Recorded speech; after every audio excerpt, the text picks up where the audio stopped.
What's up guys, XHOUNDISHx here, and so over the past few months Destiny has started getting those competitive tournaments which players have craved for some time. We had the MLG showcase and then the MLG game battles which have now started, and now it's time for the first ESL Destiny Community Cup starting in Europe. So the first one is for PS4 and it's starting this Sunday the 8th of January. You can find the links to all of the details in the description, but for this video I wanted to go over the rule sets for the ESL tournaments in particular. Interestingly, with the ESL rules, they have reportedly essentially copied the rule set from other tourneys which have been underway already, specifically the PvP Legends events run by Far Cognitions in conjunction with Planet Destiny, which has caused some frustration in the community since the PvP Legends events have essentially been like a homegrown thing within the community. Of course, ESL is a much bigger organization, yet they have not credited the rule set for the event to either FarCog or any of the Destiny community, which is a shame to say the least. I do get that frustration, but what I will say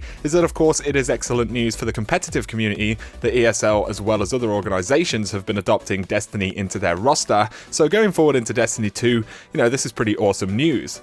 A lot of the rules inside of these events are the same as what you'd experience in Sweats. There are certain bans in particular as well as general in-game rule sets, so let's take a look. So for ESL, the games will be 4-on-4. Up to the finals, it'll be the best of 3, and for the finals, it's the best of 5. So for the first event coming this Sunday, we have game modes of Clash, Zone Control, and Supremacy as 4v4 on rotating maps, so things like the Cauldron, Burning Shrine, Shores of Time, Anomaly, and Asylum. If a map ends in a tie, that map will be replayed until a team is victorious.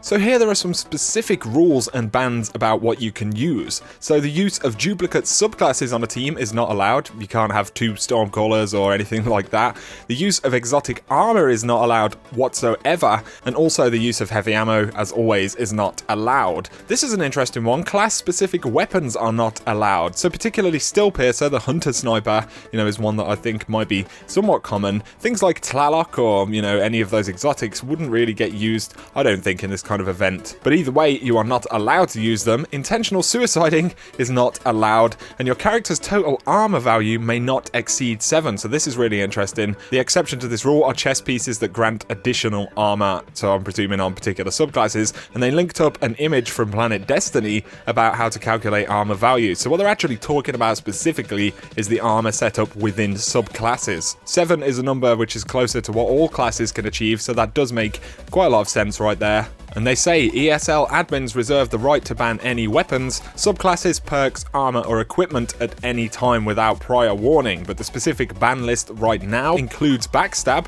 the Blade Dancer perk, you're not allowed to use that. The Rise of Iron artifacts are not allowed to be used, which makes sense. Memory of Scurry in essentially Sweats is not the most fun thing. You are, however, allowed to use Memory of Yolda, which is interesting. Year 1 armor pieces with the perk Special Weapon Ammo are not allowed to be used, and that's a perk that you can also get on exotics like Twilight Garrison, which is going to be one of the reasons that they are banned. Year 1 shotguns with the perks Crowd Control or Knee Pads. That's pretty interesting because you can get Crowd Control on shotguns right now, so presumably you're allowed to use Year 2 or 3 shotguns with Crowd Control. There are some exotic weapon bans though. Firstly, Hawkmoon. That'll be because of all the luck in the chamber procs. No Land Beyond, Universal Remote, Invective, Icebreaker, and Queenbreaker's Bow. So some interesting choices right there. Some kind of obvious ones and things which are currently banned in Sweats as well. Particularly Queenbreaker's Bow is one that people really don't like inside of Sweats. The perk Luck in the Chamber is outright banned. Of course, that is a Sweat rule as well. And there are other rules about cheating, substitute players, disconnects, and things like that you can take a look at.